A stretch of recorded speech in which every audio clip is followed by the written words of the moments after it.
Alam ko, mag-grocery ako para sa bahay namin, pero ba't may nakiki-add to cart? Hello everyone! Today is Wednesday, November 1. Dahil nga bukas pa ang schedule ng pagpunta namin sa sementeryo, tara, samahan nyo na muna ako mag-grocery. Sa Pure Gold Mabalacat pala kami mamimili ngayon dahil naalala ko, meron nga palang Pure Gold Perks card si Mr. Cortez at kako, sayang naman. Si Kim pala ang kasama ko for today's video dahil tulog na si Mr. Cortez dahil nga galing sa work at iniwan ko na lang din si Aya kay mama ko. Pasok pa nga lang namin ay nakita ko na itong Great Taste Granules na bet ni Mr. Cortez. Kaya naman kumuha na ako. Kumuha na rin nga ako nitong creme top na creamer dahil ito nga ang bet na brand ni Jusawa. Dito naman ay kumuha lang ako ng mga delata na madalas namin kainin at mga condiments na wala na or konti na lang nga sa bahay. At dahil nga marami pa kaming noodles sa bahay ay pansit canton nga lang yung kinuha ko. Ayot ka, busangot na nga che. Meron daw pala siyang hinahanap na biskwit na wala dito. Kaya naman mga pa-thank you Lord na ako mo.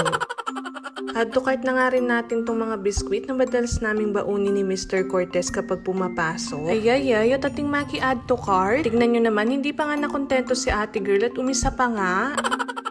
Matik na nga rin pala itong tang orange pag nag-grocery kami, kaya naman for the go. Sabi ko na nga ba, hindi dapat kami dumaan dito Ikit na yung panto ng tinape mga jo. Tingnan nyo naman, may patalon-talon pa nga. Pagkakita nga niya dito, ay pinalitan niya nitong assorte. Kaya naman sa jowa ng kapatid ko, kabahan ka na, char.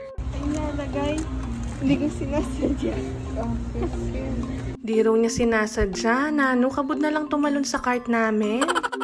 Sa puntong to, hindi ko na talaga alam kung tama ba desisyon ko na isama si Kim. Pero since titang ina naman din siya kay Aya, kaya naman sige na lang. Wala nga akong nakitang malaking oishi na red, kaya naman maliliit na lang kinuha ko. Dahil recently nga, inuulam namin nito ni Mr. Cortez kay ating Hokkaido ampong ebon buru. Kanyaman. Unti-unti ko na rin inad yung mga pang UTI dito mga mare at mga toiletries nga rin namin. Nandito naman ako ngayon sa section ng mga sabong panlaba. Tambak na yung pipyan jo, kaya naman hindi pwedeng makalimutan yan. Tawa-tawa nga lang ako ng oras na yan, pero tutunan nini, kakarog na ako. Gamitin nga ang mantika sa amin, kaya yung malaki na yung kinuha ko. O kumama, para pag mag-uulam kami ng Bicol Express. Frozen products naman yung mga sumunod. Magnolia nga lang ang brand na available sa mga chicken at baboy dito, kaya naman expected na medyo pricey compare sa palengke. Kaya naman kumuha lang ako ng halos tig 2 kilo. Nabol ko na rin pala tong crispy fry, sugar, tinapay, palaman, at chocolate. Munti ko pa nga makalimutan yung mushroom na to na pinapabili rin ni Mr. Cortez para nga sa bago kong paboritong ulam na niluluto niya na creamy chicken. At bago pa nga magdagdag ng kung ano-ano si Kim dito ay dumiretso na kami sa counter. Ang main purpose talaga ng pagpunta namin dito is bilhan nga ng gatas si Aya. Pa mo biro-biro yung presyo mga mima, kaya nga minsan pag may tira siya gusto ko na lang din didein para sulit.